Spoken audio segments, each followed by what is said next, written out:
नक्सलियों की बीजापुर से बड़ी खबर, जहां नक्सलियों की कायराना करतूत देखने को मिली है। एक और शिक्षा दूत की नक्सलियों ने हत्या की। गंगालूर क्षेत्र के नेंद्र में पदस्थ था शिक्षा दूत कल्लू।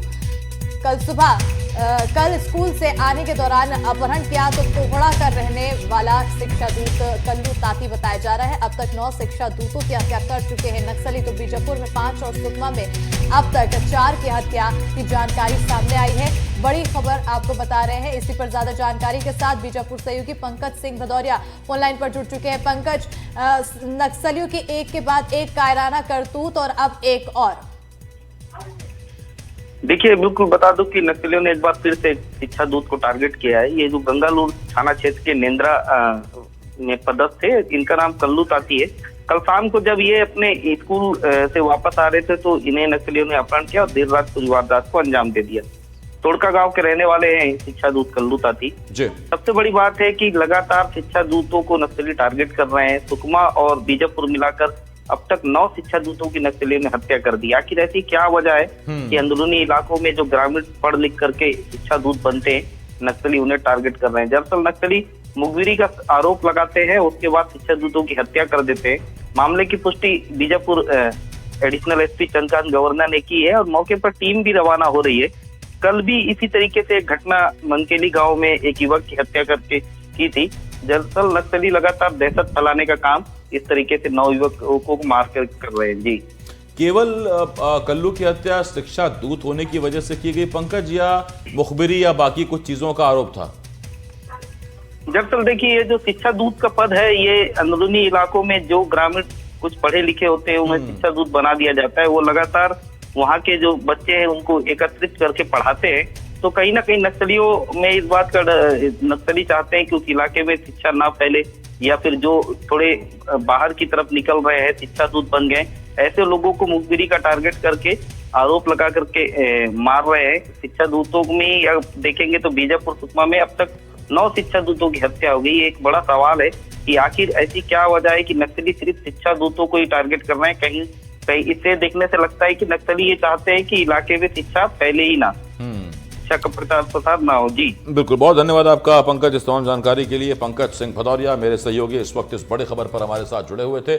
इसी बीच बड़ी खबर शिवपुरी से। नगर पालिका में भ्रष्टाचार का खुलासा हुआ है। वर्तमान सीएमओ और 2 पूर्व सीएमओ निलंबित किए गए हैं। 57 करोड़ रुपए के घोटाले का अनुमान है, तो तीनों को नगर निकायों से हटाया गया। नगर पालिका अध्यक्ष गायत्री शर्मा पर भी हो सकती है कार्रवाई। तो नगर पालिका अध्यक्ष का लगातार विरोध कर रहे थे पार्षद। 18 पार्षदों ने सामूहिक रूप से पद से इस्तीफा दिया था।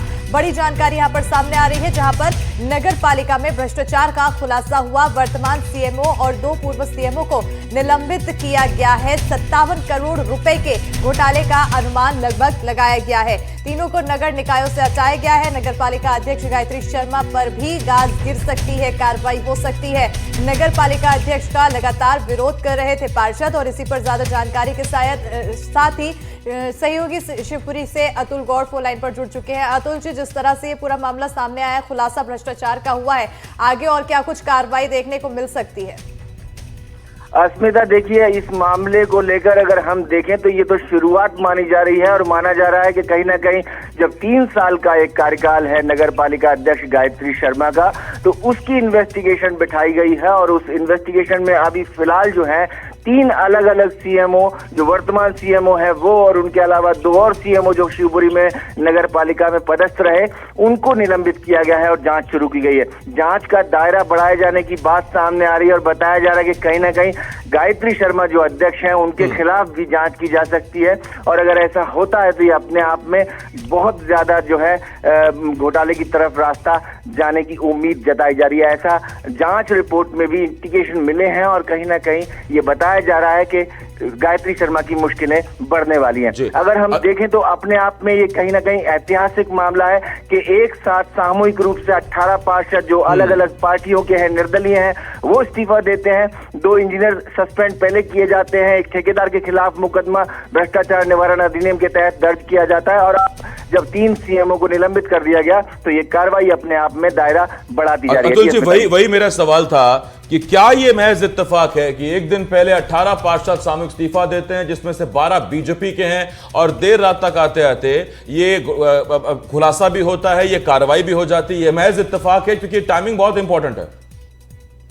बहुत बहुत अहम आपने सवाल किया है आशिफ जी, और ये टाइमिंग जो है बड़ी महत्वपूर्ण मानी जा रही है। कहीं ना कहीं जो 18 पार्षद हैं, अगर हम उनकी संख्या की बात करें तो अब से पहले वो 34 थे, और उन सबका ये आरोप था कि कहीं ना कहीं 3 साल में भ्रष्टाचार के मामले काफी ज्यादा सामने आए हैं, और कई मामलों में खुलेआम गायत्री शर्मा के अध्यक्ष कार्यकाल में भ्रष्टाचार किया गया है। तो अब ये 18 पार्षदों का इस्तीफा है और एकदम से इस कार्रवाई को आगे ले जाकर के 3 सीएमओ को निलंबित कर देना, कलेक्टर की रिपोर्ट सामने आना, तो ये अपने आप में एक टाइमिंग है और कहीं ना कहीं अध्यक्ष की मुश्किलों को बढ़ाने वाली इंडिकेशन है। जी बहुत धन्यवाद अतुल जी, आपसे अपडेट लेते रहेंगे।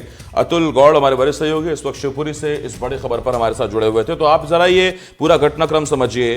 बीजेपी के नगरपालिका अध्यक्ष के खिलाफ नाराज हैं बाकी पार्षद, 18 पार्षदों ने सामूहिक इस्तीफा दिया।